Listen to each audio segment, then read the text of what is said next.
चलिए बच्चों, हम लोग किंगडम मोनेरा पढ़ रहे थे। तो किंगडम मोनेरा में हम लोगों ने किंगडम मोनेरा का जनरल कैरेक्टर, किंगडम मोनेरा में पाए जाने वाले डिफरेंट ग्रुप्स में archaebacteria, mycoplasma, blue green Elgar, cyanobacteria, फिर आपका एक्टिनोमाइसीट्स और क्लैमाइडी और रिकेट्सिया के जनरल कैरेक्टरिस्टिक फीचर की बात हमने कर ली है। ठीक है। और मोनेरन्स में हम इंक्लूड करते हैं जितने भी प्रोकैरियोटिक ऑर्गेनिजम्स हैं सभी को। तो प्रोकैरियोटिक ऑर्गेनिज्म में चूँकि प्रोकैरियोटिक सेल पाया जाता है और सारे प्रोकैरियोटिक ऑर्गेनिज्म स्ट्रिक्टली यूनिसेलुलर ही होते हैं, तो प्रोकैरियोटिक सेल के स्पेसिफिक कैरेक्टरिस्टिक फीचर को जानना ज़रूरी था, जो मैं बायोलॉजिकल क्लासिफिकेशन के लेक्चर 2 में ही मैंने उसको डिस्क्राइब कर दिया है। ठीक है। तो लेक्चर 2 आप देख लीजिएगा, प्रोकैरियोटिक सेल के डिफरेंट कैरेक्टरिस्टिक फीचर। ठीक है। वही एग्जैक्टली देखिए, यहाँ भी आपके सामने जो डायग्राम दिख रहा है, जो मैं एक्सप्लेन किया हूँ लेक्चर 2 में, वही है। फिर से मैं उसकी सिर्फ ब्रीफिंग कर दे रहा हूँ, जो आप वहाँ पढ़ चुके हो, जल्दी से देख लो।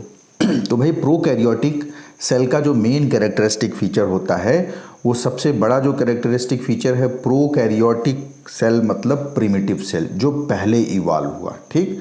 और वो जो प्रिमिटिव सेल होता है, उस प्रिमिटिव सेल का सबसे पहला कैरेक्टर है कि उनके पास circular DNA without histone protein होता है। ठीक है। और चूंकि circular DNA without histone protein होता है और उनका न्यूक्लियस न्यूक्लियर मेम्ब्रेन से सराउंडेड नहीं होता है, इसलिए ऐसे न्यूक्लियस को हम इनकम्प्लीट न्यूक्लियस या न्यूक्लियाइड या जीनोफोर कहते हैं। क्लियर है। उसके अलावा प्रोकैरियोटिक सेल में कोई मेम्ब्रेन बाउंड सेल ऑर्गेनेल नहीं होता है। इसके पास no membrane bound cell organelle, no membrane bound cell organelle, यानी mitochondria, chloroplast, endoplasmic reticulum, Golgi complex, ऐसा कोई सेल ऑर्गेनेल नहीं होता है। ठीक है। इकलौता सेल ऑर्गेनेल पाया जाता है जिसे हम राइबोसोम कहते हैं, और इसमें प्रोकैरियोट्स में जो राइबोसोम है वो 70S टाइप का पाया जाता है। तो आप कहोगे कि सर ये तो और सेल ऑर्गेनेल है, कैसे पाया जा रहा है? तो एक्चुअली ये ऐसा सेल ऑर्गेनेल है जो मेम्ब्रेन लेस होता है, मेम्ब्रेन से सराउंडेड नहीं होता है, इसलिए ये पाया जाता है। ठीक है। चलिए, नेक्स्ट कैरेक्टरिस्टिक फीचर में हमने पढ़ा था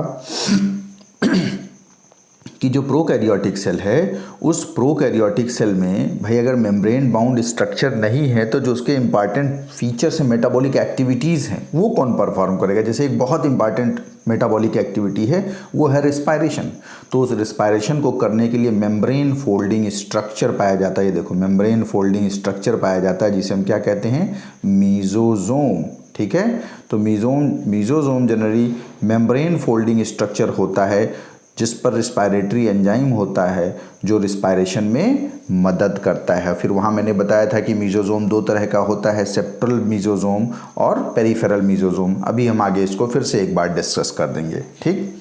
उसके अलावा यानी मीजोजोम आप क्या कह सकते हो कि यूकैरियोटिक सेल में जो काम माइटोकॉन्ड्रिया करता है वही काम प्रोकैरियोटिक सेल में मीजोजोम करता है। भाई माइटोकॉन्ड्रिया रिस्पायरेशन में मदद करता है यूकैरियोटिक सेल में, और मीजोजोम रिस्पायरेशन में मदद करता है प्रोकैरियोटिक सेल में। उसके अलावा यूकैरियोटिक सेल में फोटोसिंथेसिस परफॉर्म करने के लिए क्या होता है? क्लोरोप्लास्ट होता है ना। तो उस क्लोरोप्लास्ट चूंकि मेम्ब्रेन बाउंड स्ट्रक्चर है तो वो तो प्रोकैरियोट में हो नहीं सकता। तो प्रोकैरियोट्स में फोटोसिंथेसिस परफॉर्म करने के लिए एक स्पेशलाइज्ड स्ट्रक्चर, वो भी मेम्ब्रेन फोल्डिंग स्ट्रक्चर होता है जिसपे पिगमेंट्स पाए जाते हैं, जिसे हम क्रोमैटोफोर्स कहते हैं। यानी आप कह सकते हो कि chromatophore in prokaryotes is equivalent to chloroplast in eukaryotes. Clear है। तो ये हो गया आपका क्रोमैटोफोर भी। उसके अलावा देखिए, उसके अलावा प्लाज्मा मेम्ब्रेन है, तो इसमें कुछ अलग नहीं है भाई, सारे सेल में प्लाज्मा मेम्ब्रेन होता है, प्रोकैरियोटिक सेल में भी प्लाज्मा मेम्ब्रेन होता है। ठीक है। उसके अलावा इसमें प्लाज्मिड पाया जाता है। एक और ख़ास चीज़ क्या पाया जाता है? प्लाज्मिड। तो प्लाज्मिड क्या होता है ये जो आपका मेन जीनोम देख रहे हो, जो मेन सर्कुलर डीएनए दिख रहा है, इस मेन जीनोम के अलावा कुछ सर्कुलर डीएनए छोटे छोटे पाए जाते हैं जिसे हम एक्स्ट्रा क्रोमोसोमल मटेरियल कहते हैं। क्या कहते हैं? एक्स्ट्रा क्रोमोसोमल मटेरियल कहते हैं। तो ऐसे एक्स्ट्रा क्रोमोसोमल मटेरियल जो सेमी ऑटोनॉमस के नेचर के हों। सेमी ऑटोनॉमस नेचर के मतलब कि वो सेल्फ रिप्लिकेट कर सकते हैं, वो बिना मेन जीनोम के मदद के खुद अपना रिप्लिकेशन कर सकते हैं, सेल्फ उनका एग्जिस्टेंस होता है और सेल्फ रिप्लिकेशन भी वो कर सकते हैं। ऐसे एक्स्ट्रा क्रोमोसोमल मटेरियल को हम क्या कहते हैं?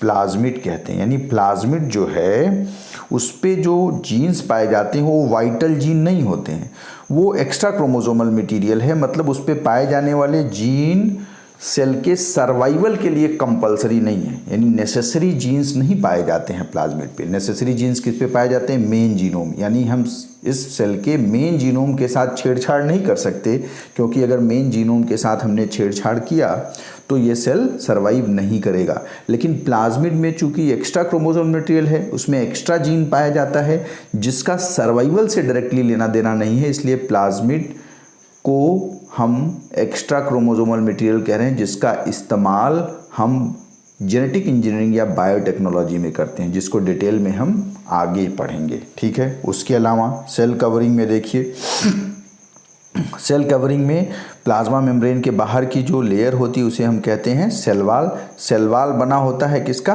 पेप्टाइडोग्लाइकन का। तो बैक्टीरियल सेल वॉल पेप्टाइडोग्लाइकन का बना होता है।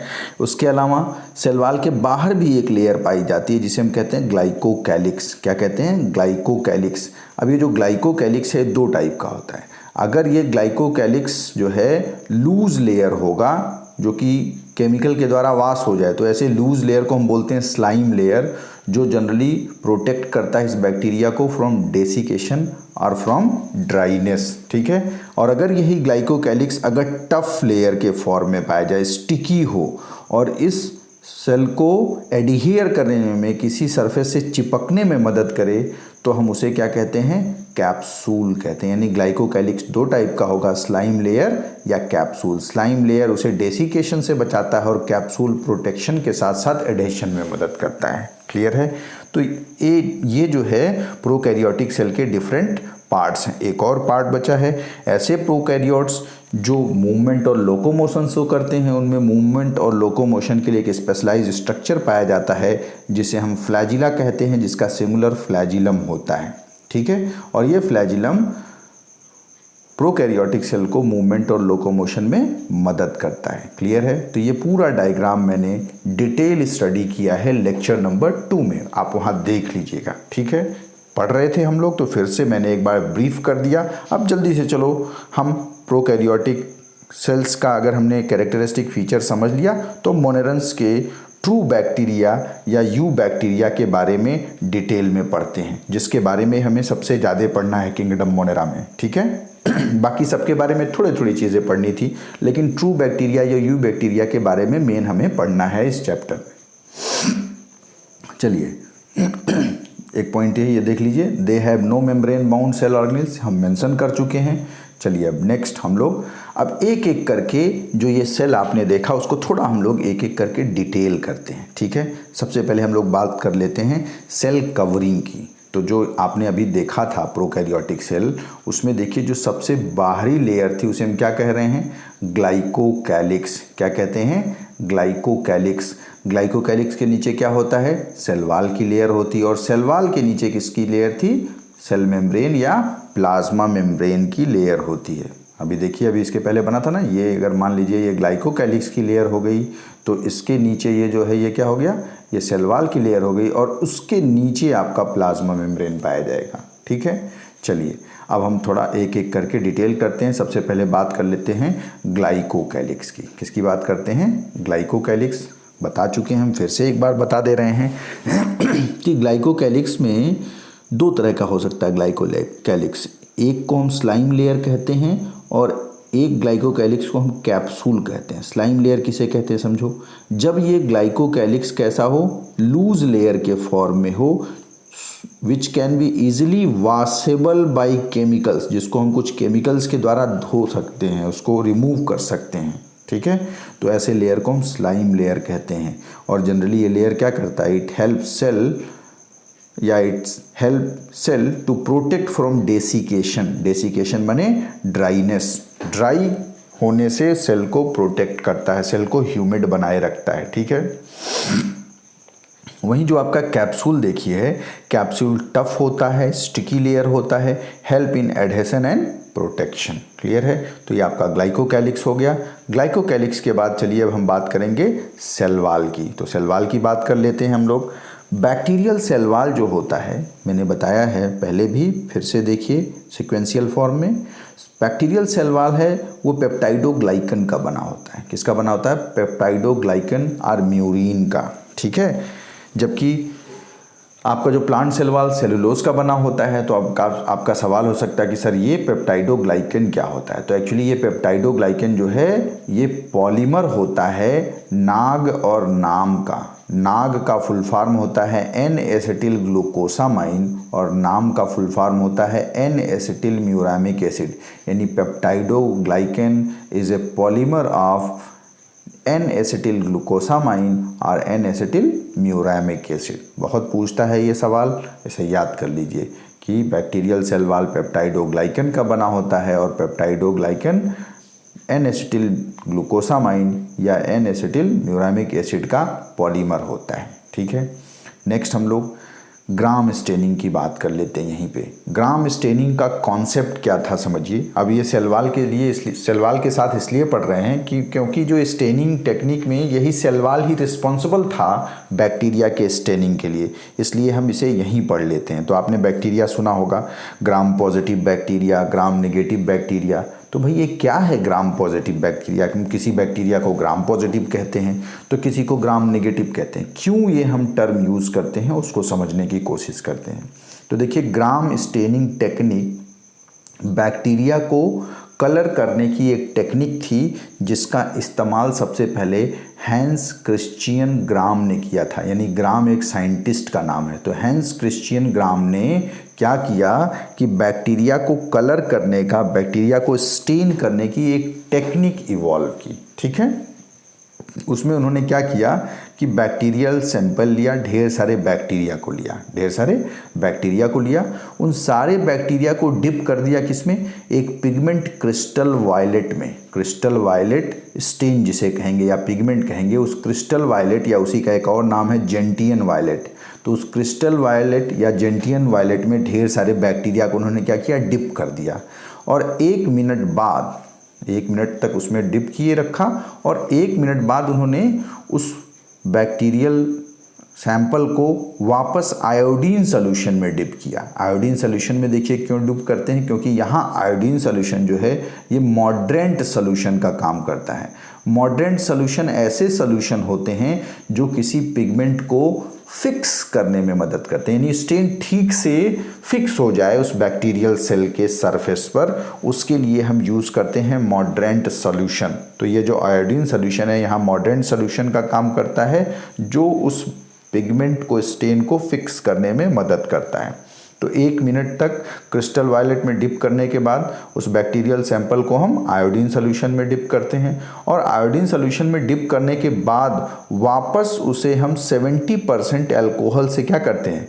वॉश करते हैं, धुल देते हैं, जिससे कि उस बैक्टीरिया के सरफेस पे लगा हुआ जो एक्सेस स्टेन है, जो ज़्यादा कलर है, वो कलर धुल के अलग हो जाए। यानी जो कलर वाकई उस बैक्टीरिया के सरफेस के साथ अटैच्ड है, गेन किया जो उस सरफेस ने, वही रहे। बाकी जो एक्स्ट्रा कलर है, एक्स्ट्रा स्टेन है, वो क्या हो जाए? वॉश आउट हो जाए। तो उन्होंने क्या देखा कि जब 70% अल्कोहल से वॉश किया गया, क्रिस्टल वायलेट में कलर किया गया बैक्टीरिया, तो देखा गया उसमें कुछ ऐसे बैक्टीरिया थे, उसमें 2 तरह के बैक्टीरिया नजर आए। उसमें कुछ ऐसे बैक्टीरिया थे जिनसे वो कलर नहीं वॉश आउट हुआ। यानी ऐसे बैक्टीरिया जो जेंटियल वायलेट या क्रिस्टल वायलेट कलर गेन कर लिए, और ऐसे बैक्टीरिया जिन्होंने जेंटियन वायलेट या क्रिस्टल वायलेट कलर गेन कर लिया, उस कलर से अभी भी वो कलराइज बने रहे, उसे हम कहते हैं ग्राम पॉजिटिव बैक्टीरिया।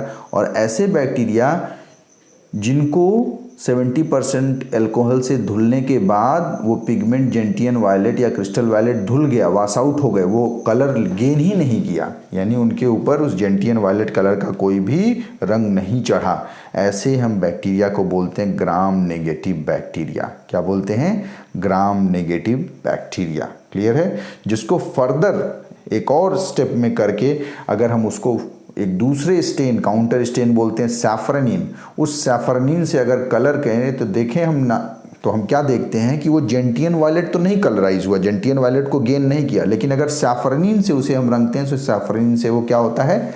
कलराइज हो जाता है, यानी कलर गेन करता है और वो पिंक कलर का हो जाता है। कैसा हो जाता है? पिंक कलर का हो जाता है, यानी वो जेंटियन वायलेट या क्रिस्टल वायलेट गेन नहीं किया। तो इसी के बेसिस पे ग्राम जो साइंटिस्ट थे उनके नाम के ऑनर में इन बैक्टीरिया को नाम ही दे दिया गया कि ग्राम के द्वारा स्टेनिंग टेक्निक से जो बैक्टीरिया कलरेशन गेन करते हैं उन्हें हम ग्राम पॉजिटिव कहते हैं, और जो कलर गेन नहीं करते हैं ऐसे बैक्टीरिया को हम ग्राम नेगेटिव बैक्टीरिया कहते हैं।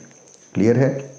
तो अगला चीज़ है कि भाई क्यों कुछ बैक्टीरिया कलर गेन कर रहे हैं और कुछ बैक्टीरिया कलर नहीं गेन कर रहे हैं? तो उसका कारण ये है कि ग्राम पॉजिटिव और ग्राम नेगेटिव बैक्टीरिया का जो सेल वॉल है उनके कैरेक्टर्स चूँकि डिफरेंट होते हैं, और उनके सेल वॉल का कुछ ऐसा कैरेक्टर होता है कि जो पॉजिटिव वाला है वो कलर गेन कर लेता है और नेगेटिव वाला कलर गेन नहीं करता है। तो अगला सवाल है कि सर वो कैरेक्टर्स क्या हैं?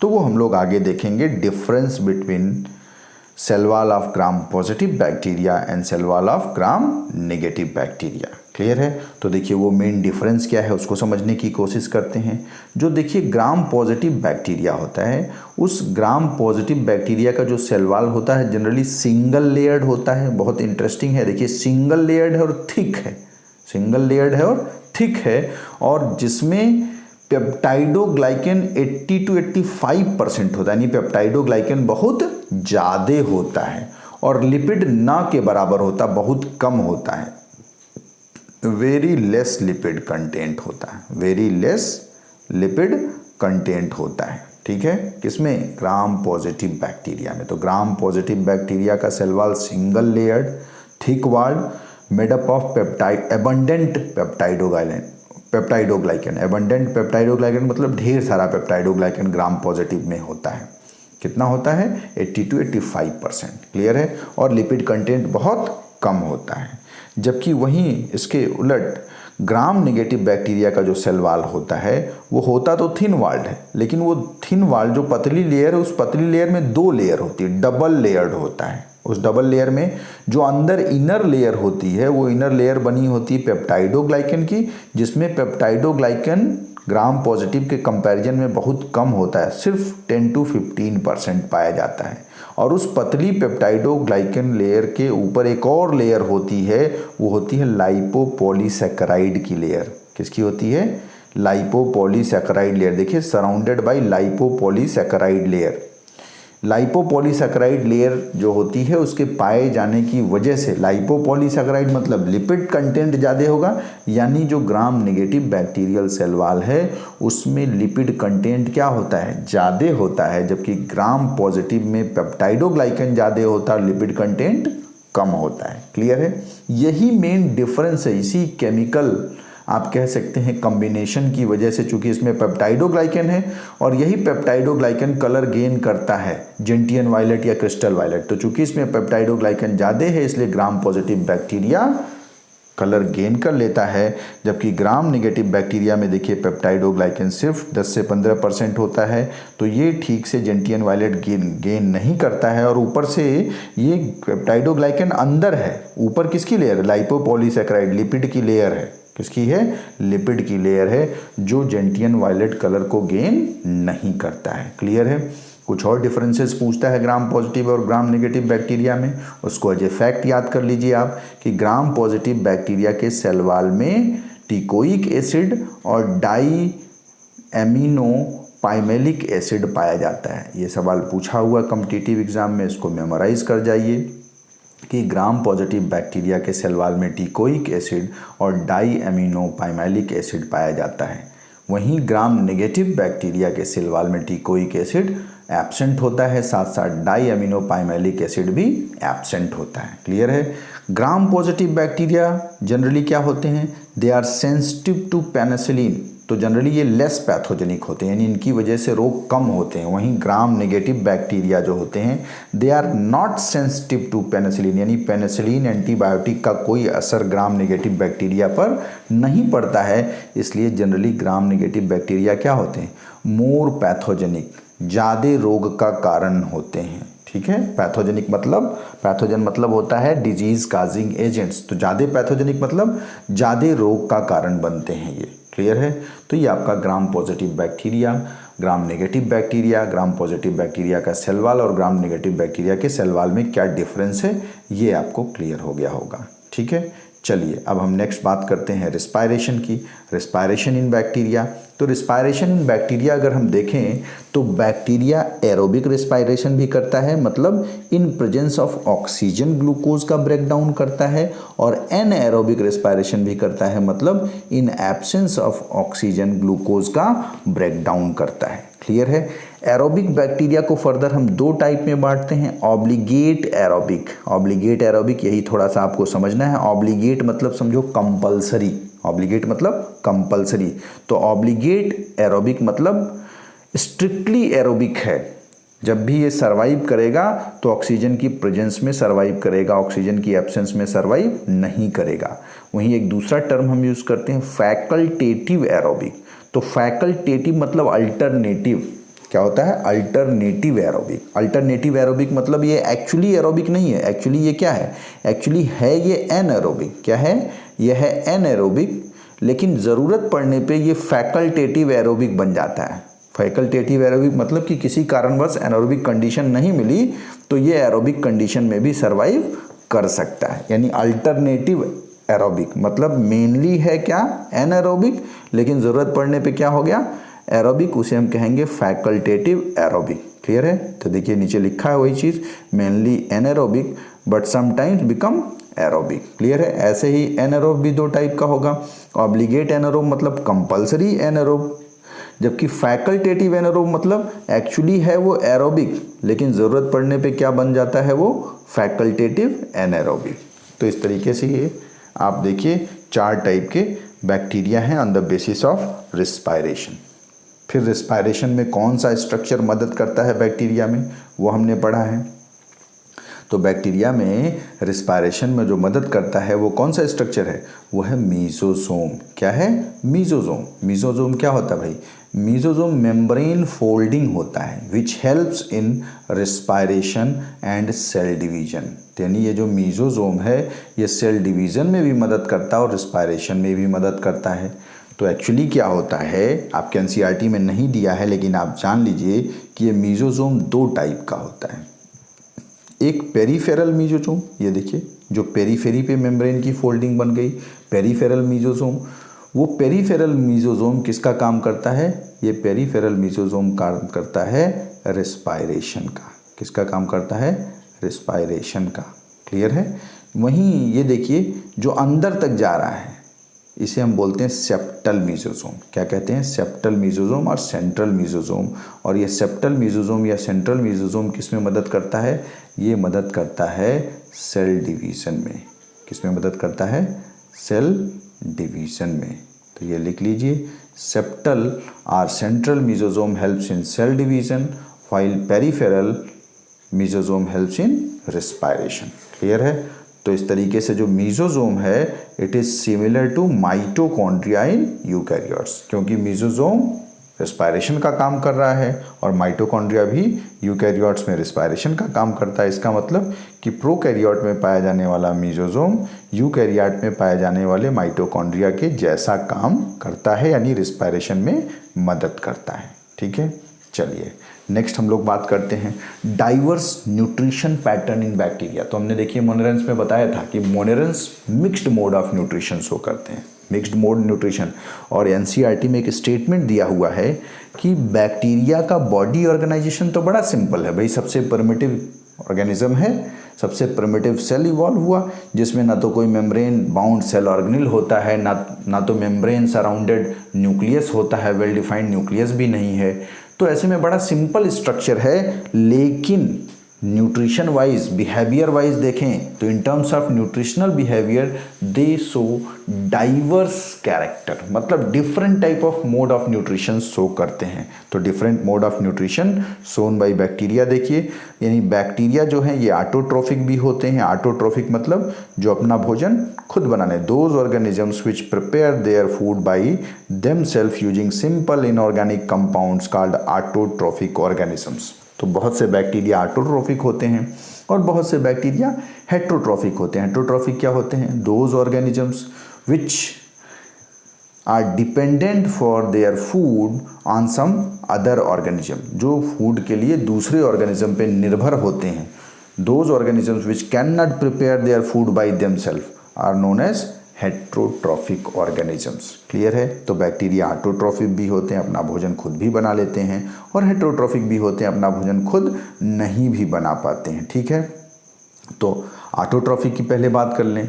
जो ऑटोट्रोफिक बैक्टीरिया होते हैं वो दो तरह के होते हैं, एक फोटो ऑटोट्रोफिक मतलब फोटोसिंथेटिक बैक्टीरिया, और दूसरा कीमो ऑटोट्रोफिक और कीमोसिंथेटिक बैक्टीरिया। क्लियर है? तो जो ये फोटोसिंथेटिक बैक्टीरिया होते हैं ये ब्लू ग्रीन एल्गा जो आपने पढ़ा था साइनोबैक्टीरिया उससे अलग होते हैं, क्योंकि ब्लू ग्रीन एल्गा जो होते हैं वो ऑक्सीजनिक फोटोसिंथेसिस करते हैं, जिसमें फोटोसिंथेसिस के दौरान ऑक्सीजन निकलता है, जबकि ये जो फोटोसिंथेटिक बैक्टीरिया हैं ये एन ऑक्सीजनिक फोटोसिंथेसिस करते हैं। एन ऑक्सीजनिक फोटोसिंथेसिस मतलब इनके फोटोसिंथेसिस में oxygen as a by product नहीं निकलता है, क्योंकि ये हाइड्रोजन डोनर का इस्तेमाल जो करते हैं वो हाइड्रोजन डोनर का इस्तेमाल किसका करते हैं? ये हाइड्रोजन सल्फाइड का करते हैं इन प्लेस ऑफ वाटर, यानी इनके फोटोसिंथेसिस में वाटर नहीं हाइड्रोजन सल्फाइड का इस्तेमाल होता है एज ए हाइड्रोजन डोनर। तो इस तरीके से इसमें जो बाई प्रोडक्ट बनेगा वो क्या बनेगा? सल्फर बनेगा, ना कि ऑक्सीजन। क्लियर है? तो यहाँ चूंकि वाटर का इन्वॉल्वमेंट नहीं है, कोई फोटोलिसिस ऑफ वाटर नहीं हो रहा है, तो ऑक्सीजन कहाँ से निकलेगा? क्योंकि हमें मालूम है कि ऑक्सीजनिक फोटोसिंथेसिस में जो ऑक्सीजन निकलता है वो due to photolysis of water निकलता है। ठीक है, तो इस फोटोसिंथेटिक बैक्टीरिया का एग्जाम्पल है purple sulphur bacteria. Chemosynthetic bacteria मतलब those bacteria which get their energy to prepare their food by chemical reaction, यानी ये अपना भोजन खुद तो बना लेते हैं, लेकिन अपना भोजन बनाने के लिए जो इनको एनर्जी चाहिए वो किसी केमिकल रिएक्शन से इनको मिलेगा, किसी केमिकल रिएक्शन से निकली हुई एनर्जी का ये इस्तेमाल करते हैं, इसलिए हम इन्हें कीमोसिंथेटिक और कीमो ऑटोट्रोफिक ऑर्गेनिजम्स कहते हैं। और इसका एग्जाम्पल है आपका नाइट्रीफाइंग बैक्टीरिया और आयरन बैक्टीरिया। ये नाइट्रीफाइंग बैक्टीरिया या जितने भी नाइट्रोजन फिक्सर बैक्टीरिया होते हैं सब क्या होते हैं? कीमो ऑटोट्रॉफ्स होते हैं। क्या होते हैं? कीमो ऑटोट्रॉफ्स मतलब they prepare their food by themselves using chemical energy, using chemical energy, इसीलिए हम इसे कीमोसिंथेटिक या कीमो ऑटोट्रॉफिक ऑर्गेनिजम्स कहते हैं। Example nitrifying bacteria and iron bacteria. Clear है? तो चलिए ऑटोट्रॉफिक हमने देख लिया। अब ऑटोट्रॉफिक के बाद हम लोग क्या देख लें? हेट्रोट्रॉफिक न्यूट्रिशन में देखिए क्या क्या हो सकता है। तो हेट्रोट्रॉफिक न्यूट्रिशन में बहुत से बैक्टीरिया ऐसे हैं जो saprophytic mode of nutrition show करते हैं। सैप्रोफिटिक मोड ऑफ न्यूट्रिशन मतलब those bacteria which get food from dead and decaying material which act as decomposer, जो डिकम्पोजर का काम करते हैं। ठीक है, तो ऐसे बैक्टीरिया जो डेड एंड डिकेइंग मटेरियल से अपना भोजन पाएँ उसे हम सैप्रोफाइट कहते हैं, जो डिकम्पोजर का काम करते हैं। और डिकम्पोजर का मेन काम क्या होता है? Nutrient cycling. ठीक है, मिट्टी की चीज़ कहते हैं ना मिट्टी में मिल जाती है, तो मिट्टी की चीज़ मिट्टी में, यानी जो ऑर्गेनिजम्स हैं मरने के बाद कहते हैं हवा, पानी, मिट्टी या वायु, अग्नि, जिन चीज़ों से मिल के बने हैं उनमें वो टूट जाते हैं, ऐसा हमारे माइथोलॉजी में कहा गया है। तो एक्चुअली उनको उन डिफरेंट कंपोनेंट्स में जिनसे वो मिल के बने हैं उनमें तोड़ने में कौन मदद करते हैं? यही डिकम्पोजर्स। कौन करते हैं? डिकम्पोजर्स। ठीक है, नेक्स्ट ये सिम्बियोटिक रिलेशनशिप भी शो करते हैं। तो सिम्बियोटिक रिलेशनशिप क्या है भाई? Association between two organisms in which two different organisms which associate with each other get benefited by each other. जो एक साथ आए हैं दो अलग ऑर्गेनिज्म ए और बी, मान लीजिए एक साथ आए, आपस में एसोसिएट हुए, तो ए को भी फ़ायदा है और बी को भी फ़ायदा है। ऐसे एसोसिएशन को हम सिम्बियोटिक एसोसिएशन कहते हैं। और इसका एग्जाम्पल बहुत अच्छा है, आप लेग्यूमिनस प्लांट देखिए। लेग्यूमिनस प्लांट मतलब बताइए, दलहन वाले पौधे, जितने दाल वाले पौधे होते हैं, चना, मटर, अरहर, तो इन सारे दलहन पौधों में इनके रूट नोड्यूल्स में एक बैक्टीरिया पाया जाता है जिसे हम क्या कहते हैं, राइजोबियम। ठीक है, नेक्स्ट देखिए, पैरासिटिक बैक्टीरिया। पैरासिटिक बैक्टीरिया मतलब ऐसे बैक्टीरिया जो अपना भोजन अपने होस्ट से पाते हैं। होस्ट मतलब जिस पे वो निर्भर हैं। तो they get readymade food from there host, अपने होस्ट से वो बना बनाया भोजन, रेडीमेड फूड यूज़ करते हैं। ऐसे हम बैक्टीरिया को पैरासिटिक बैक्टीरिया कहते हैं। क्लियर है? एक एग्जांपल देखिए, Escherichia coli in human intestine helps in digestion of cellulose, synthesis of vitamin B, vitamin K and prevent growth of harmful bacteria.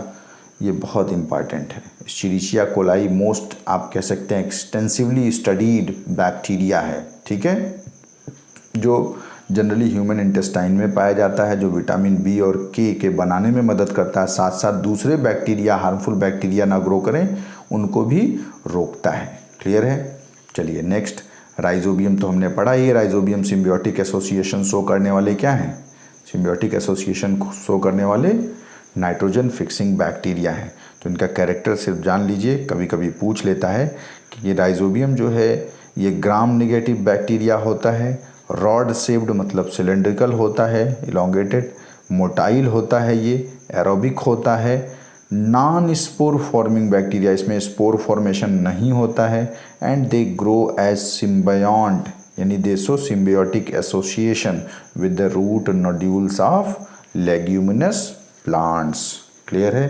तो इस तरीके से आपने देखा कि डिफरेंट न्यूट्रिशन मोड क्या है बैक्टीरिया के। तो देखिए, mixed mode of nutrition, parasitic भी है, सेप्रोफिटिक भी है, ऑटोट्रोफिक भी है, ऑटोट्रोफिक में फोटो ऑटोट्रोफिक भी है, कीमो ऑटोट्रोफिक भी है, फिर डिकम्पोजर का भी काम कर रहा है। तो मल्टीपल मोड ऑफ न्यूट्रिशन है, मिक्स्ड मोड ऑफ न्यूट्रिशन है। क्लियर है? चलिए नेक्स्ट अब हम बात करेंगे प्लाज्मिड्स की। तो प्लाज्मिड्स क्या है भाई? देखिए, मैंने बताया है प्लाज्मिड्स क्या होते हैं। Plasmids they are extra chromosomal material, they are extra chromosomal material. ठीक है, तो they are extra chromosomal genetic material, semi autonomous in nature, मतलब स्वयं रिप्लिकेट कर सकते हैं विदाउट मेन जीनोम के हेल्प के, they can self replicate themselves. तो चूंकि वो सेल्फ रिप्लिकेट कर सकते हैं, सेमी ऑटोनॉमस नेचर के होते हैं और दूसरे एक्स्ट्रा क्रोमोसोमल हैं, मतलब मेन जीनोम के अलावा होते हैं। इसका मतलब कि इनके साथ हम मैनिपुलेशन कर सकते हैं, इनके साथ छेड़छाड़ कर सकते हैं। और इन एक्स्ट्रा क्रोमोसोमल मटेरियल पे जो जीन होता है वो इम्पॉर्टेंट जीन्स नहीं होते हैं, ये होते हैं नॉन वाइटल जीन्स होते हैं। ठीक, तो they have non vital genes, मतलब ऐसे जीन्स जो सर्वाइवल के लिए ज़रूरी नहीं है। ठीक, तो they have non vital genes not responsible for survival of bacteria. अब ये नॉन वाइटल जीन्स के कुछ एग्जाम्पल देखिए दिया हुआ है कि कुछ प्लाज्मिड्स ऐसे होते हैं जिस पे एफ फैक्टर पाया जाता है। F factor is responsible for the formation of conjugation tube. आपने को मैंने देखिए शुरू में बताया होगा, प्रोकैरियोटिक सेल में सेक्स पिलाई या पाइलस, तो उस पाइलस या सेक्स पिलाई के फॉर्मेशन में एफ फैक्टर वाला जीन रिस्पॉन्सिबल होता है, जो किस पे पाया जाता है? प्लाज्मिड पे पाया जाता है। ऐसे ही कुछ ऐसे प्लाज्मिड होते हैं जिन पे आर फैक्टर पाया जाता है। अगर प्लाज्मिड पे आर फैक्टर पाया जाएगा तो ये क्या करेगा? It provide resistance against antibiotic, यानी ऐसा बैक्टीरिया जिसमें आर फैक्टर वाला प्लाज्मिड होगा उस पे एंटीबायोटिक का असर नहीं होगा। फिर कुछ ऐसे प्लाज्मिड होते हैं जिस पे कोल फैक्टर पाया जाता है। कोल फैक्टर जो होता है, देखिए क्या करता है, बेसिकली ये col factor it form colicin, important है, पूछा हुआ सवाल है। Col factor is responsible for formation of colicin, और कोलिसिन क्या होता है? एक एंटीबायोटिक है जो दूसरे बैक्टीरिया को मारता है, जो दूसरे बैक्टीरिया को मारता है। ठीक है, तो इस तरीके से प्लाज्मिड से पाए जाने वाले कुछ नॉन वाइटल जीन का ये एग्जाम्पल हो गया। कभी एफ फैक्टर पाया गया तो एफ फैक्टर पाया गया तो कंजुगेशन ट्यूब बनाने में मदद कर रहा है। कभी अगर आर फैक्टर वाला प्लाज्मिड पाया गया तो ये एंटीबायोटिक रेजिस्टेंस शो कर रहा है, और अगर कोल फैक्टर पाया गया तो ये ऐसा केमिकल बना रहा है जो दूसरे बैक्टीरिया को किल करने में मदद करता है। क्लियर है। एक फैक्चुअल पॉइंट जो आपको याद रखना है, the term plasmid was given by Lederberg. Clear है। तो ये आपका प्लाज्मिड हो गया एक्स्ट्रा क्रोमोसोमल मटेरियल, यानी मेन जीनोम के अलावा। जैसे ये बैक्टीरिया मैंने बताया था तो उसका अगर ये मेन जीनोम है तो हम इस मेन जीनोम के साथ कोई छेड़छाड़ नहीं कर सकते, क्योंकि इस पे वो सारी इन्फॉर्मेशन है जो इस सेल के सर्वाइवल के लिए ज़रूरी है। इसके अलावा कुछ छोटे छोटे और सर्कुलर डीएनए पाए जाते हैं जिस पे कुछ नॉन वाइटल जीन्स पाए जाते हैं, यानी वो जीन कंपलसरी नहीं इस बैक्टीरिया के लिए, यानी इनके सर्वाइवल के लिए कंपलसरी नहीं है, यानी ये रहेगा तो कुछ कैरेक्टर बढ़ जाएगा और अगर ये मान लो निकाल दो कुछ कैरेक्टर घट जाएगा, लेकिन ये बैक्टीरिया मरेगा नहीं। लेकिन अगर मेन जीनोम के साथ हम कुछ भी छेड़छाड़ कर दें तो बैक्टीरिया क्या कर सकता है, मर सकता है। क्लियर है। तो इस तरीके से प्लाज्मिड क्या है, एक्स्ट्रा क्रोमोसोमल मटेरियल, जिसका इस्तेमाल हम बायोटेक्नोलॉजी में करते हैं, जेनेटिक इंजीनियरिंग में कैसे करते हैं वो वहाँ देखेंगे हम। ठीक, चलिए नेक्स्ट हम लोग बात करेंगे अब रिप्रोडक्शन इन बैक्टीरिया। तो बैक्टीरिया में जो रिप्रोडक्शन होता है बेसिकली 3 टाइप से होता है, बाइनरी फिजन, स्पोर फॉर्मेशन और सेक्सुअल रिप्रोडक्शन। ठीक है। सबसे आसान या प्रिमिटिव फॉर्म वाला जो रिप्रोडक्शन का मोड है वो है बाइनरी फिजन।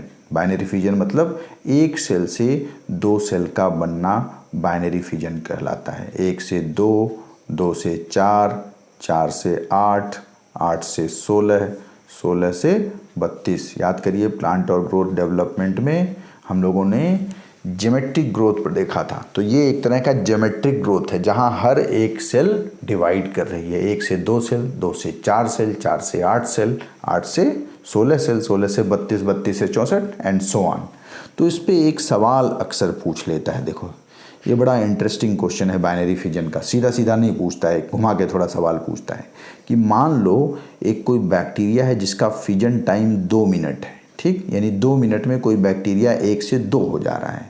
तो मान लो अगर कोई एक बड़ा सा बीकर है, इतना बड़ा, इस बड़े से बीकर को अगर आधा उस बैक्टीरिया से भरने में 80 मिनट का समय लगेगा तो इस बीकर को पूरा भरने में कितना मिनट लगेगा भाई? तो जब बच्चे कॉमन लॉजिक लगाते हैं तो सोचते हैं आधा भरने में 80 मिनट लगा तो पूरा भरने में 160 मिनट लगना चाहिए। लेकिन ध्यान दो, फिर से यही ध्यान देना आपको कि भाई 80 मिनट में आधा भर रहा है तो अगला जो बाइनरी फिजन होगा उसमें पूरा भर जाएगा ना भाई। एक बार ये पूरा आधे जो भरने वाले बैक्टीरिया वो सबके सब डिवाइड करेंगे तो आधा अगर पूरा जितना मान लो 500 बैक्टीरिया इस आधे बीकर में आए तो पूरे 500 बैक्टीरिया डिवाइड करेंगे तो पूरे 1000 बैक्टीरिया हो जाएंगे और पूरा बीकर क्या होगा, भर जाएगा। यानी सिर्फ उसको 2 मिनट और लगेंगे, सिर्फ 2 मिनट और लगेंगे, यानी कुल 82 मिनट में पूरा का पूरा बीकर भर जाएगा। ठीक है। तो इस तरह का सवाल अक्सर पूछ लेता है। ठीक, चलिए next spore formation. Spore formation क्या है थोड़ा समझ लीजिए भाई। स्पोर फॉर्मेशन बड़ा इंटरेस्टिंग टाइप का रिप्रोडक्शन है। जनरली इसे हम बोलते हैं a mode of reproduction without multiplication, यानी ऐसा रिप्रोडक्शन का मोड है जिसमें कोई मल्टीप्लिकेशन, कोई संख्या नहीं बढ़ती, संख्या उतनी ही रह जाती है। तो होता क्या है जनरली देखिए, इसीलिए चूंकि ये देखें तो ये एक्चुअली ट्रू फॉर्म में रिप्रोडक्शन नहीं है, क्योंकि इसमें कोई नया जीव नहीं बन रहा है, कोई एक्स्ट्रा नहीं बन रहा है। इस बात को समझिए। बाइनरी फिजर में भाई 1 था तो 1 से 2 बना, तो यहाँ तो दिख रहा है। लेकिन इस स्पोर फॉर्मेशन में देखिए क्या होता है कि जैसे मान लीजिए कोई बैक्टीरिया है और बाहर परिस्थितियाँ बड़ी हार्श हो गई, एडवर्स हो गई, अनफेवरेबल हो गई, तो इस बैक्टीरिया के चारों तरफ एक पूरी खूब मोटी सी खोल जमा हो जाएगी जो इसको प्रोटेक्ट करने के लिए होती है। तो ये जो खोल जमा हो गई, इस खोल जमा होने की वजह से इस बैक्टीरिया को हम क्या बोलते हैं, एंडोस्पोर। क्या बोलते हैं, एंडोस्पोर।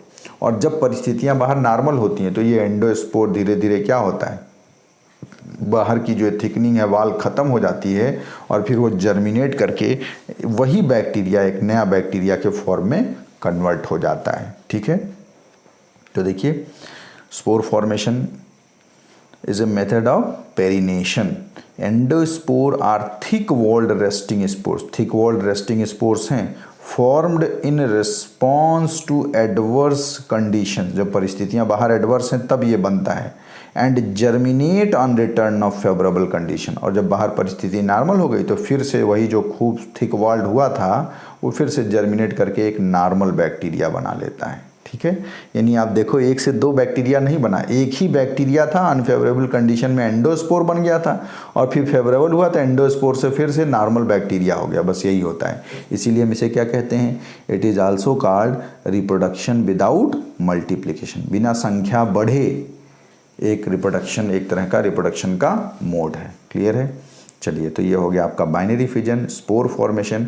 नेक्स्ट हम बात करेंगे सेक्सुअल रिप्रोडक्शन की. तो सेक्सुअल रिप्रोडक्शन इन बैक्टीरिया, आप देखिए जो रिप्रोडक्शन है उसमें सबसे प्रिमिटिव फॉर्म ऑफ रिप्रोडक्शन जो होता है वो होता है एसेक्सुअल रिप्रोडक्शन. ठीक है, एसेक्सुअल रिप्रोडक्शन में कुछ कमियां थी जिसकी वजह से नेचर ने क्या किया?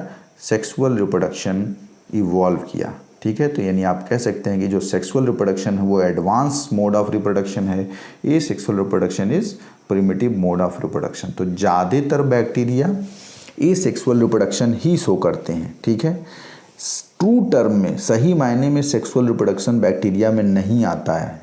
ठीक है, नहीं पाया जाता है सेक्सुअल रिप्रोडक्शन, लेकिन आप कह सकते हैं primitive form of sexual reproduction. सही मायने में सेक्सुअल रिप्रोडक्शन नहीं, लेकिन सेक्सुअल रिप्रोडक्शन जैसा है, क्योंकि सेक्सुअल रिप्रोडक्शन में भी वेरिएशन होता है. और यहाँ बैक्टीरिया में होने वाला जो फिनोमिना है, जो सेक्सुअल रिप्रोडक्शन जैसा है, इसमें भी चूँकि वेरिएशन होता है, रिकम्बिनेशन होता है, जेनेटिक मटेरियल का एक्सचेंज होता है, इसलिए हम इसे सेक्सुअल रिप्रोडक्शन कह सकते हैं. हालांकि इस बात पे हमेशा डिस्कशन होता है कि ट्रू टर्म में बैक्टीरिया में सेक्सुअल रिप्रोडक्शन नहीं होता है. वो सिर्फ क्या है? Primitive form of sexual reproduction कहना उसके लिए ज़्यादा सही है. ठीक है, तो टिपिकल, देखिए, typical sexual reproduction is absent in bacteria because there is no alternation of generation. क्योंकि बैक्टीरिया में कोई अल्टरनेशन ऑफ जनरेशन नहीं होता है. अल्टरनेशन ऑफ जनरेशन मतलब कि हैप्लॉइड, एन मतलब हैप्लॉइड और 2n मतलब डिप्लॉइड. तो haploid generation is followed by diploid generation and diploid generation is followed by haploid generation. In general जितने भी हायर ऑर्गेनिजम्स हैं उनके जीवन काल में हैप्लॉइड जनरेशन भी पाया जाता है और डिप्लॉइड जनरेशन भी पाया जाता है. ठीक है, डिप्लॉइड के बाद हैप्लॉइड आता है और हैप्लॉइड के बाद डिप्लॉइड. इसी को हम बोलते हैं अल्टरनेशन ऑफ जनरेशन, जबकि ये अल्टरनेशन ऑफ जनरेशन बैक्टीरिया में नहीं पाया जाता है. क्लियर है? चलिए, यही अल्टरनेशन ऑफ जनरेशन हम लोग जब प्लांट क्लासिफिकेशन पढ़ेंगे तो वहाँ और डिटेल पढ़ लेंगे. तो अभी तो समझ आ गया होगा कि अल्टरनेशन ऑफ जनरेशन क्या है. मतलब एक ही ऑर्गेनिज्म के लाइफ स्पैन में कुछ समय हैप्लॉइड फेज पाया जाए और कुछ समय डिप्लॉइड फेज पाया जाए. यानी हैप्लॉइड फेज यानी followed by diploid phase 2n and diploid phase is followed by n haploid phase. जैसे हम ही लोगों को ले लो ह्यूमन बींग्स, तो ह्यूमन बींग्स में देखिए हमारे शरीर का हर सेल डिप्लॉइड होता है, लेकिन हमारे शरीर का जो गैमीट यानी स्पर्म सेल या एग सेल या ओवा जो होता है वो क्या होता है? हैप्लॉइड. ठीक है, और वो हमारे डिप्लॉइड सेल से ही तो बनता है, बाई स्पर्मेटोजिनेसिस, बाई oogenesis. ठीक है, जो आप ह्यूमन रिप्रोडक्टिव सिस्टम में पढ़ते हैं. ठीक, तो यानी हर ऑर्गेनिज्म में हैप्लॉइड के बाद डिप्लॉइड और डिप्लॉइड के बाद हैप्लॉइड जनरेशन आता है, लेकिन बैक्टीरिया में ऐसा कोई हैप्लॉइड डिप्लॉइड जनरेशन नहीं होता है, कोई अल्टरनेशन ऑफ जनरेशन नहीं पाया जाता है. इसलिए हम ये कहते हैं कि बैक्टीरिया में पाया जाने वाला जो सेक्सुअल रिप्रोडक्शन है वो ट्रू सेक्सुअल रिप्रोडक्शन नहीं है. ठीक है, वो टिपिकल सेक्सुअल रिप्रोडक्शन नहीं है, वो सिर्फ primitive form of sexual reproduction है. क्लियर है? चलिए, अब वो जो primitive form of sexual reproduction है वो क्या क्या है ये देखिए. तो सबसे पहले कुछ बेसिक चीज़ आप जो मेमोराइज करना है उसको समझ लीजिए. जो 4 तरह का sexual primitive form of sexual reproduction ना कहें तो बेहतर है, क्या कहें हम? Primitive form of sexual reproduction पाया जाता है बैक्टीरिया में, जिसमें पहला है कंजुगेशन, दूसरा है ट्रांसफॉर्मेशन, तीसरा है ट्रांसडक्शन और चौथा है सेक्सडक्शन. अब मन में जो ये आपके बार बार सवाल आ रहा होगा कि सर ये primitive form of sexual reproduction क्यों कह रहे हैं सेक्सुअल रिप्रोडक्शन इसको, जब ये ट्रू फॉर्म में नहीं है? तो सिर्फ इसलिए कहते हैं कि आप जितना भी देख रहे हो इन सारे तरह के प्रोसेसेस में एक्सचेंज ऑफ जेनेटिक मटेरियल होता है, रिकम्बिनेशन होता है. एक नया कॉम्बिनेशन बनता है, इसलिए हम इन्हें primitive form of sexual reproduction कहते हैं। तो एक तो सीधा सीधा सवाल पूछता है कि इनके डिस्कवरर का नाम, तो पहले डिस्कवरर का नाम याद कर लीजिए आप, एकदम इसे याद करना है, कोई दिमाग नहीं लगाना है। तो conjugation is discovered by Lederberg and Tatum in Escherichia coli. Transformation is discovered by Griffith, इसके बारे में जेनेटिक्स में भी हम पढ़ेंगे। Transduction is discovered by Zinder and Lederberg, Zinder and Lederberg ने ट्रांसडक्शन खोजा। और सेक्स डक्शन जो है it was discovered by Jacob and Adelberg. तो ये 4 साइंटिस्ट के नाम आप पहले याद कर लीजिए कि कंजुगेशन को डिस्कवर किया लीडरबर्ग और टैटम ने, ट्रांसफॉर्मेशन डिस्कवर किया ग्रिफिथ ने, ट्रांसडक्शन किया जिंडर एंड लीडरबर्ग ने, और सेक्स डक्शन किया जैकब एंड एडलबर्ग ने। ठीक है, अब चलिए एक एक सेक्सुअल रिप्रोडक्शन को हम लोग थोड़ा डिटेल करते हैं। तो पहले बात कर लेते हैं थोड़ा कंजुगेशन की, कि कंजुगेशन में देखिए क्या होता है। ठीक, कंजुगेशन में देखिए क्या होता है, मैंने बताया था कि ऐसा प्लाज्मिड जिस पे यफ फैक्टर पाया जाए। अगर किसी बैक्टीरिया में यफ फैक्टर वाला प्लाज्मिड पाया जाएगा तो उसमें क्या बनेगा, सेक्स पिलाई या पाइलस बनेगा। और ऐसा बैक्टीरिया जिसमें यफ फैक्टर वाला प्लाज्मिड हो उसमें सेक्स पिलाई बनता हो, ऐसे बैक्टीरिया को हम यफ प्लस या यफ पॉजिटिव स्ट्रेन बैक्टीरिया कहते हैं, या उसी को मेल कह रहे हैं, क्योंकि देखो यहाँ पे पाइलस निकला हुआ है बाहर, तो इसको हम मेल या डोनर कहते हैं, देने वाला बैक्टीरिया। मतलब इसका जेनेटिक मटेरियल, इसका ये जो जेनेटिक मटेरियल देख रहे हो, इसका ये जेनेटिक मटेरियल इसमें ट्रांसफ़र करेगा, देने वाला बैक्टीरिया हुआ। ठीक है, वहीं एक देखो दूसरा बैक्टीरिया यहाँ दिखाया है जिसमें कोई प्लाज्मिड या फैक्टर वाला नहीं है, इसलिए हम इसे क्या कहते हैं, negative strain or recipient or female, लेने वाला बैक्टीरिया। ये हो गया देने वाला बैक्टीरिया, देने वाले बैक्टीरिया को हम मेल कह रहे हैं, लेने वाले बैक्टीरिया को हम क्या कह रहे हैं, रिसिपिएंट बैक्टीरिया या negative strain female bacteria. Clear है, इतना बात समझ में आया। अब देखो क्या होता है, होता क्या है कि ये जो बैक्टीरिया था, ये सोचो ये पाइलस वाला, ऐसे पाइलस निकला हुआ है, पाइलस वाला बैक्टीरिया था।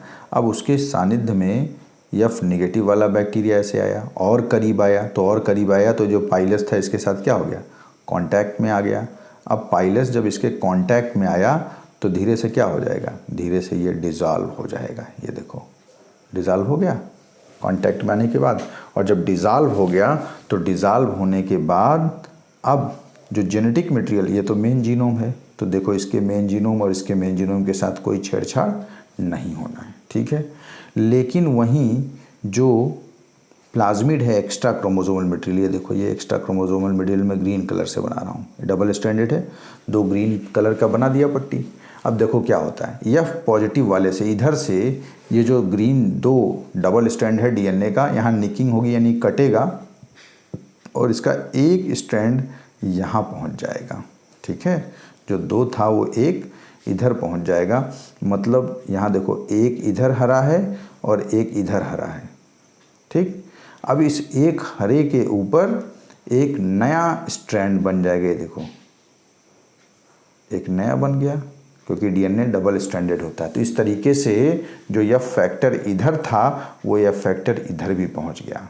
बात समझ में आया, यानी शुरुआती दौर में देखो, अभी ऊपर मैंने अभी जो बताया है कि ये मान लो यफ पाइलस वाला है, यफ पॉजिटिव बैक्टीरिया है, तो इसमें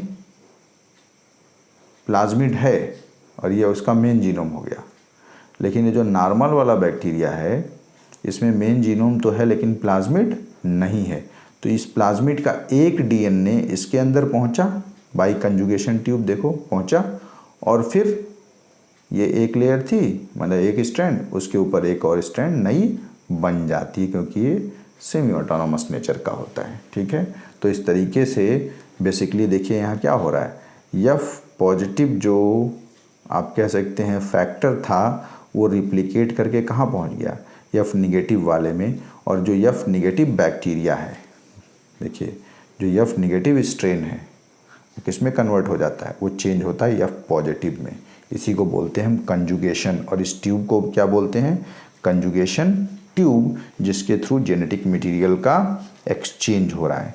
मतलब अगर ध्यान दो आप तो यफ पॉजिटिव वाली चीज़ किस में पहुंच गई, एफ नेगेटिव वाले में, और ये एफ नेगेटिव किस में बदल गया, एफ पॉजिटिव में। क्लियर है? ऊपर देखो, इसके अंदर कुछ भी नहीं है, लेकिन यहाँ पे ये वाला यहाँ पहुँच जा रहा है आफ्टर कंजुगेशन। ठीक है, तो इसी को हम बोलते हैं कि इसका मटेरियल, इसका जेनेटिक मटेरियल इसमें पहुँच गया ना, इसका मतलब इसमें कुछ कैरेक्टर्स ऐड ऑन हो गए, नया कॉम्बिनेशन बन गया, इसलिए हम इसे क्या कहते हैं, एक तरह का सेक्सुअल रिप्रोडक्शन कहते हैं। क्लियर है? दूसरा, ग्रिफिथ ने ट्रांसफॉर्मेशन दिया था, वो देखिए क्या है। ट्रांसफॉर्मेशन में खाली इतना याद रखो कि कोई बैक्टीरिया है और बाहर ऐसे कुछ ऐसे एजेंट्स हैं, वो इस बैक्टीरिया के अंदर डिफ्यूज़ करके चले जाते हैं। ठीक है, और डिफ्यूज़ करके अंदर जा करके इसके कैरेक्टर को बदल देते हैं, जिसे हम कहते हैं ट्रांसफॉर्मेशन, यानी बैक्टीरिया का रूपांतरण। ठीक है, और वो कैसे हो रहा है, bye diffusion of genetic material from surrounding. बाहर से कुछ जेनेटिक मटेरियल डिफ्यूज़ करके कहाँ पहुँच गया, इसके अंदर पहुँच गया। इसके अंदर पहुँचा तो इस बैक्टीरिया के गुण को बदल दिया, इसी को हम बोलते हैं ट्रांसफॉर्मेशन। ठीक, तीसरा जो है वो है transduction, given by Zinder and Lederberg. उसको देखते हैं हम लोग। ट्रांसडक्शन में देखिए क्या होता है। ट्रांसडक्शन में बेसिकली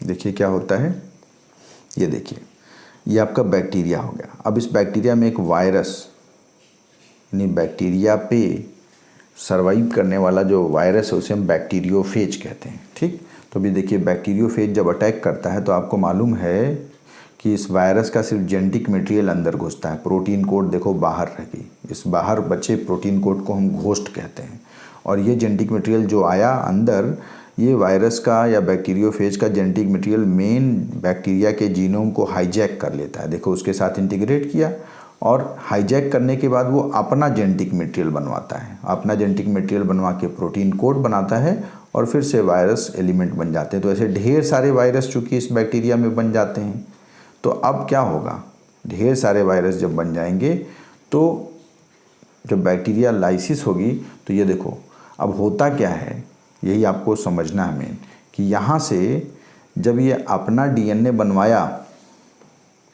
यहाँ देखिए, ये जब वायरस का ये जीनोम जब इसके रेप्लिकेशन मैकेनिज्म को हाईजैक किया, तो देखो यहाँ से जब ये निकला तो इसमें कुछ वायरल जीनोम था और थोड़ा सा बैक्टीरियल जीनोम आ गया कि नहीं।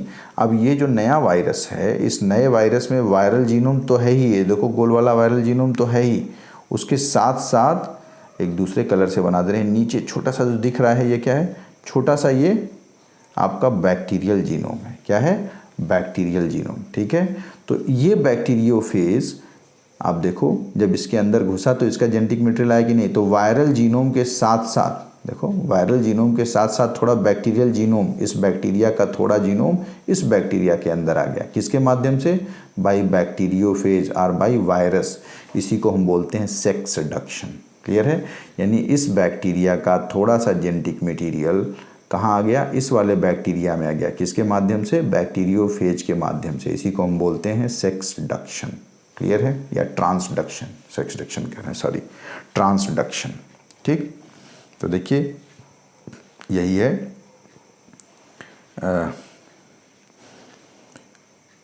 This is incorporated with new bacteria to cause recombination. ठीक है, तो यहाँ देखिए एक नया कॉम्बिनेशन हो गया, क्योंकि दूसरे वाले माने पहले वाले बैक्टीरिया का कुछ जीनोम, कुछ हिस्सा देखिए इसमें आ गया। किसकी मदद से, बैक्टीरियोफेज की मदद से। ठीक है, चलिए अब नेक्स्ट हम लोग बात करेंगे सेक्सडक्शन की। तो सेक्सडक्शन बहुत डिटेल में नहीं जानना आपको, खाली ऐसे समझ लीजिए, मैं पढ़ दे रहा हूँ कि सेक्सडक्शन में क्या होता है। ये भी कुछ कुछ समझो ट्रांसडक्शन जैसा ही है। ठीक है, इन दिस प्रोसेस HFR बोलते हैं हाई फ्रिक्वेंसी रिकॉम्बिनेंट को। ठीक है, high frequency recombinant male may revert back to normal F male. वो नॉर्मल एफ मेल में कन्वर्ट हो जाते हैं by normal separation of F factor. ये जो एफ फैक्टर देख रहे हो आप, इस पे पाया जा रहा है, जिसकी वजह से हम इसे HFR कह रहे हैं। ये कभी कभी ये एफ फैक्टर निकल करके दूसरे बैक्टीरिया में जा करके आप कह सकते हैं पहुंच जाता है। तो चूंकि ये एफ फैक्टर इससे निकल के दूसरे बैक्टीरिया में चला गया, तो उसी को हम बोलते हैं सेक्सडक्शन। क्या है, सेक्स डक्शन, एक तरह का सेक्सुअल रिप्रोडक्शन। क्लियर है। इसमें एक खास बात क्या होती है कि दिस बैक्टीरिया, माने HFR किसे कहते हैं वो समझ लो। HFR कहते हैं bacteria that carry sex factor as an episome, जिसके पास sex factor as a episome होता है, इंटीग्रेटेड विथ बैक्टीरियल क्रोमोसोम। देखो यहाँ यह फैक्टर किसके साथ इंटीग्रेटेड है, मेन जीनोम के साथ। जबकि अभी इसके पहले जब हम बैक्टीरियल कंजुगेशन पढ़े थे तो हमने क्या पढ़ा था कि ये हो गया मेन जीनोम और यह फैक्टर वाला प्लाज्मिड यहाँ पाया गया था। यहाँ क्या है, यहाँ यह फैक्टर जो है सीधे इसी मेन जीनोम के साथ है, बस यही अंतर है सेक्स डक्शन और कंजुगेशन में। क्लियर है। चलिए, तो ये आपका हो गया सेक्सुअल रिप्रोडक्शन इन बैक्टीरिया। हालांकि सेक्सुअल रिप्रोडक्शन इन बैक्टीरिया आपके NCERT में नहीं दिया है, कम पूछता है। जो पूछता है वो मेन आपको मैंने बता दिया, वो क्या पूछेगा, मेन पूछेगा इनके डिस्कवरर्स का नाम। याद कर लो, बहुत इंपॉर्टेंट है, डिस्कवरर का नाम अक्सर पूछ लेता है। ठीक है। चलिए, तो रिप्रोडक्शन इन बैक्टीरिया आपका कंप्लीट हो गया। नेक्स्ट हम बात करते हैं फ्लैजिला की। किसकी बात करते हैं, फ्लैजिला, जो कि मूवमेंट और लोकोमोशन के लिए रिस्पॉन्सिबल होता है। ठीक है। तो अगर फ्लैजिला जो कि मूवमेंट और लोकोमोशन के लिए रिस्पॉन्सिबल होता है उसको देखें तो फ्लैजिला प्रोकैरियोट्स और यूकैरियोट्स में जो है वो अलग अलग टाइप का होता है। क्या अलग होता है वो मैंने बताया था, फिर से बता दे रहा हूँ कि जो प्रोकैरियोट्स का फ्लैजिला होता है, they are made up of flagellin unit. किसका बना होता है, फ्लैजिलिन सब यूनिट का बना होता है, जो कि 9+2 अरेंजमेंट फॉलो नहीं करते हैं। जबकि यूकैरियोट का फ्लैजिला ट्यूबुलिन का बना होता है, जो 9+2 अरेंजमेंट फॉलो करते हैं। तो ये 9+2 अरेंजमेंट अभी हम नहीं बताएंगे, ये सेल चैप्टर में आपको डिटेल में पढ़ना है, इसलिए अभी याद कर जाइए कि प्रोकैरियोट्स का फ्लैजिला 9+2 अरेंजमेंट फॉलो नहीं करता है और यूकैरियोट का फ्लैजिला 9+2 अरेंजमेंट फॉलो करता है। प्रोकैरियोट का फ्लैजिला फ्लैजिलिन यूनिट का बना होता है, यूकैरियोट का फ्लैजिला ट्यूबुलिन यूनिट का बना होता है। क्लियर है। चलो, अब ये जो आप फ्लैजिला देख रहे हो, इस फ्लैजिला में एक्चुअली 3 पार्ट्स होते हैं। क्या होते हैं फ्लैजिला में, 3 पार्ट्स। एक होता है बेसल बॉडी, दूसरा होता है हुक और तीसरा होता है फिलामेंट। तो ये देखो, उसका स्ट्रक्चर पूछ लेता है कभी कभी, दिमाग में बैठा लो इसको। ये देखो, ये नीचे वाली लेयर हो गई प्लाज्मा मेम्ब्रेन। ये देखो, ये प्लाज्मा मेम्ब्रेन की लेयर को दर्शा रहा है। ठीक है। और ये हो गया सेल वॉल, ये सेल वॉल की लेयर हो गया। ठीक है। तो देखो होता क्या है कि ये जो फ्लैजिला है, इस फ्लैजिला का जो बेसल बॉडी है, वो बेसल बॉडी, ये देखिए बेसल बॉडी 4 रिंग का बना होता है। उस 4 रिंग में से 2 रिंग प्लाज्मा मेम्ब्रेन में देखो है पाया जा रहा है। ये 2 रिंग, ये देखो 1 रिंग 2 रिंग प्लाज्मा मेम्ब्रेन में, और 2 रिंग कहाँ पाया जा रहा है, सेल वॉल में पाया जा रहा है। ठीक है। और इस रिंग का नाम क्या है, LPSM। ये पूछ लेता है कभी कभी, तो ये सीक्वेंस याद रखना, LPSM। LP पाया जाता है सेल वॉल में पाया जाने वाला रिंग है, SM जो है वो प्लाज्मा मेम्ब्रेन में पाया जाने वाला रिंग है। क्लियर है। तो ये वाला हिस्सा जो हो गया, जो सेल वॉल और प्लाज्मा मेम्ब्रेन में पाया जा रहा है, ये वाला हिस्सा, इस हिस्से को हम क्या बोलते हैं, बेसल बॉडी, जिसमें 4 रिंग होते हैं, 2 रिंग सेल वॉल में और 2 रिंग प्लाज्मा मेम्ब्रेन में, जिसका सीक्वेंस क्या है, LPSM। ठीक। और अब इस सेल वॉल के ऊपर ये जो निकला हुआ हिस्सा है, थोड़ा सा और ब्रॉडर पार्ट, तो इसे हम क्या कहते हैं, हुक। और इस हुक से जो पतला वाला हिस्सा निकलता है, देखो ये हुक से जो निकल रहा है, इसे हम क्या कहते हैं, फिलामेंट। तो 3 पार्ट हो गए। एक हो गया नीचे वाला बेसल बॉडी, बेसल बॉडी के ऊपर हुक और हुक के ऊपर फिलामेंट। क्लियर है। चलिए, तो ये आपका फ्लैजिला भी हो गया। अब bacteria on the basis of flagella, flagella के बेसिस पे बैक्टीरिया के टाइप कभी कभी पूछ लेता है। ठीक है। टर्म आपको याद रखना है, कोई दिमाग नहीं लगाना है। तो एट्राइकस बैक्टीरिया मतलब ऐसा बैक्टीरिया जिसके पास कोई फ्लैजिला ना हो। मोनोट्राइकस बैक्टीरिया मतलब ऐसा बैक्टीरिया जिसके पास देखो 1 फ्लैजिला हो। एम्फीट्राइकस मतलब ऐसा बैक्टीरिया जिसके पास दोनों सिरे पर 1-1 फ्लैजिला हो। और फिर आपका आया लोफोट्राइकस, मतलब दोनों सिरे पे गुच्छे में पाया जाए फ्लैजिला। और पेरीट्राइकस मतलब जिसके पूरे सरफेस पे देखो, पूरे सरफेस पे ढेर सारा फ्लैजिला पाया जाए, उसे हम क्या कहेंगे, पेरीट्राइकस। क्लियर है। चलिए, तो ये हो गया bacteria on the basis of flagella, ये टर्म आपको याद रखना है। फिर next bacteria on the basis of shape कभी कभी पूछ लेता है, ठीक है। तो bacteria on the basis of shape देखिए, बेसिकली ये भी 4 टाइप का होता है। Bacteria on the basis of shape 4 type का होता है। कोकस मतलब स्फेरिकल बैक्टीरिया, बैसिलस मतलब rod shaped bacteria, rod shaped मतलब ये देखो इलोंगेटेड सिलेंड्रिकल, स्फेरिकल मतलब ऐसे गोल गोल, और कामा शेप्ड मतलब ये देखो जैसे कामा नहीं होता है, तो कामा शेप्ड बैक्टीरिया का एग्जांपल वाइब्रियो कॉलेरा। और लास्ट है स्पाइरलम, स्पाइरल शेप्ड होता है, जिसका एग्जांपल क्या है, स्पाइरुलिना, ठीक है, जिसे हम सिंगल सेल प्रोटीन भी कहते हैं। तो ये शेप के बेसिस पे अलग अलग टाइप हो गया बैक्टीरिया। अब देखो इसी में सब टाइप भी है, जैसे कोकस में आगे मोनो लग गया अगर प्रीफिक्स, तो मोनोकोकस हो गया। मोनोकोकस मतलब एक स्फेरिकल बैक्टीरिया। स्ट्रेप्टोकोकस मतलब जब एक के आगे एक ऐसे चेन बन जाए, ठीक है, तो उसको स्ट्रेप्टोकोकस कहते हैं। और जब कई स्फेरिकल जो है बैक्टीरिया बंच में हो, जैसे अंगूर का गुच्छा होता, उस तरीके से अगर पाया जाए तो उसे हम स्टेफाइलोकोकस कहेंगे। क्या कहेंगे, स्टेफाइलोकोकस। वैसे ही अगर सोचो एक रॉड शेप्ड बैक्टीरिया है तो क्या कहेंगे, मोनोबैसिलस।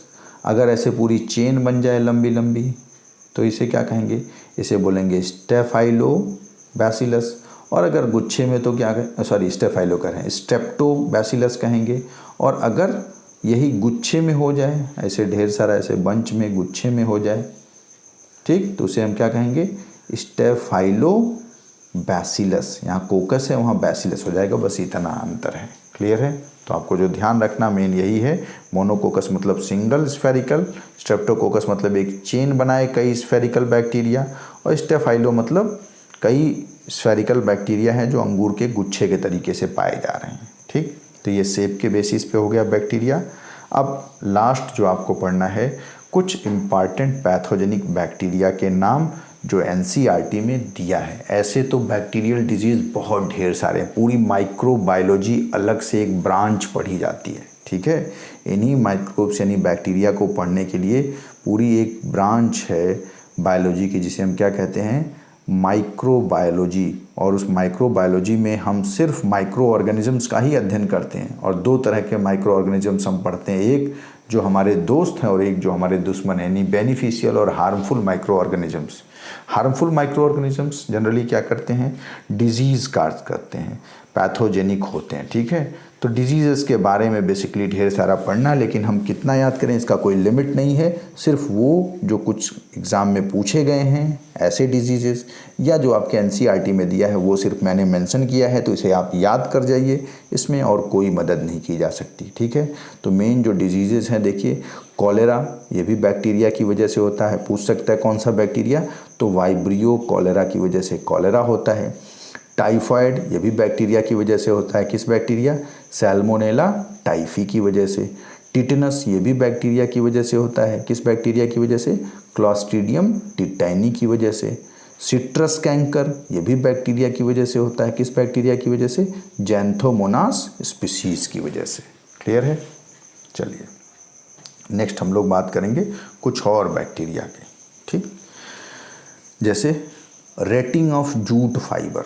आप देखिए जूट फाइबर को फाइबर में कन्वर्ट करने के लिए उसकी हम रेटिंग करते हैं, गट्ठर बना के उसको पानी में नीचे दबा देते हैं, और पानी में नीचे दबा देते हैं तो उस पानी में ये जो क्लॉस्ट्रीडियम स्पीशीज़ बैक्टीरिया है उस जूट के फाइबर के रेशे को अलग अलग कर देता है, जिससे कि हम उसका इस्तेमाल कर सकें। तो रेटिंग ऑफ जूट फाइबर में कौन मदद करता है, क्लॉस्ट्रीडियम स्पीशीज़। फिर विनेगर फॉर्मेशन, सिरका बनाने में कौन मदद करता है भाई, एसिटोबैक्टर एसिटाई। कर्ड फॉर्मेशन, दही बनाने में कौन सा बैक्टीरिया मदद करता है, लैक्टोबैसिलस एसिडाई। फूड पॉइजनिंग, आप देखिए कभी कभी भोजन बासी अगर खा लिया जाए, सुबह का भोजन शाम में या शाम का सुबह खराब हो जाने के बाद, तो फूड पॉइजनिंग हो जाती है, तबीयत ख़राब हो जाती है। तो फूड पॉइजनिंग किसकी वजह से होता है, वो भी बैक्टीरियल इन्फेक्शन की वजह से होता है। कौन सा बैक्टीरिया, क्लॉस्ट्रीडियम बॉटुलिनम। इसीलिए फूड पॉइजनिंग को बॉटुलिज्म भी कहते हैं। क्लॉस्ट्रीडियम बॉटुलिनम की वजह से होने वाले फूड पॉइजनिंग को हम बॉटुलिज्म भी कहते हैं, ठीक। नेक्स्ट है आपका करिंग ऑफ लीव्स ऑफ टी, चाय की पत्ती की करिंग करते हैं। करिंग करते हैं जिससे चाय की पत्ती में जो कसैलापन होता है एक तरह का, वो कसैलापन ख़त्म हो जाए। तो उसमें कौन सा बैक्टीरिया मदद करता है? Bacillus megaterium, bacillus megaterium. और लास्ट जो है इस चैप्टर में बैक्टीरिया का नाम वो है early leaf blight of rice disease काज करने वाला बैक्टीरिया। तो early leaf blight of rice disease is caused by Xanthomonas species, caused by Xanthomonas species. तो ये सारे बैक्टीरिया का नाम किसी न किसी एग्ज़ाम में या इससे होने वाले रोगों के नाम किसी न किसी एग्ज़ाम में पूछा हुआ है। या कुछ बेनिफिशियल बैक्टीरिया हैं जैसे curd formation, vinegar formation, retting या करिंग ऑफ लीफ, ये बेनिफिशियल हैं। तो ये सब नाम पूछे गए हैं। इसको आप याद कर लीजिए, 1 बार 2 बार 4 बार 10 बार चार्ट बना के याद कर लीजिए।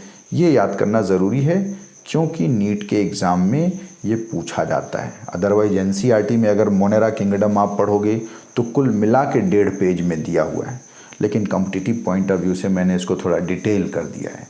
हाँ, इतना आप पढ़ लो, इतना सफिशिएंट है मेरे ख्याल से, ठीक है। सफिशिएंट इन टर्म्स ऑफ ये कि 95 to 98% चांसेस हैं कि आपके मोनेरा के सवाल जितना भी मैंने पढ़ा है उससे हो जाएंगे। अब 2-3% हो सकता है, क्योंकि भाई अब मान लो कोई नया रोग पूछ ले तो अब कितने डिजीजेज याद करोगे?